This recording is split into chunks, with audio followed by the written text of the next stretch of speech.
At the corner of Church and Walnut Street in Mount Pleasant, Pennsylvania, stands a prominent brick house. It was constructed in 1886 to serve as a mansion for the elder Samuel Worden, one of a handful of locals who profited from the coal mines and coke works that surrounded the town in the late 19th century. He also would serve at one point as the burgess of the town.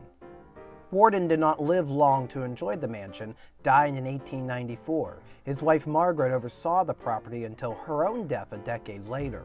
Throughout the first half of the 20th century, the house belonged to the Warden's son, Samuel Neal, and later his wife, Pearl Carter Worden.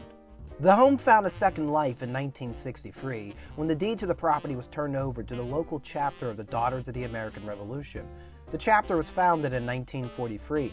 Although interesting to note, their name refers to a road constructed by the doomed British Army of General Edward Braddock during the French and Indian War.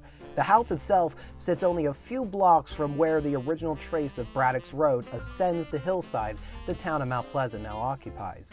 The DAR has worked tirelessly since the day of moving their meetings into the mansion to preserve the property's history and beauty.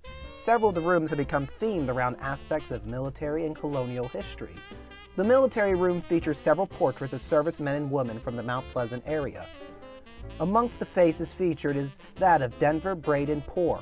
Poor was chief of police in town when he was shot on April 5, 1906, in an altercation in front of a Main Street bar. Poor would die of his wounds 2 days later. In 1995, the house became listed on the National Register of Historic Places for being an intact example of several types of architecture that were popular in the Gilded Age. For the past 30 years, the DAR have opened the Worden House to the public for several weekends to celebrate the holiday season with a festival of lights. This year's display was the largest yet, with every nook of the house filled with Christmas cheer.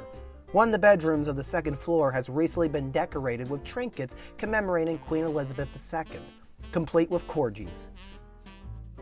All the trees you are seeing were decorated and donated by residents of the Mount Pleasant area, with the option for visitors to purchase a tree.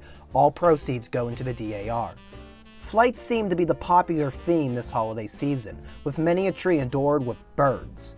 A more creative take on flight was this Hocus Pocus tree, for those out there who prefer the time of year with cold leaves falling rather than cold snow. But let's be fair, a good fall foliage is more common than a white Christmas for us Yinzers.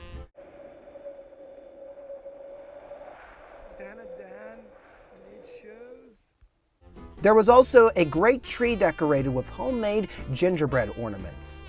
My family once decorated our tree with gingerbread ornaments, right up until they were eaten by the dogs. Love the hot chocolate themed tree seen here. And for the gamers out there, I'm sure this tree is covered with references that a dunce of a historian like myself is missing.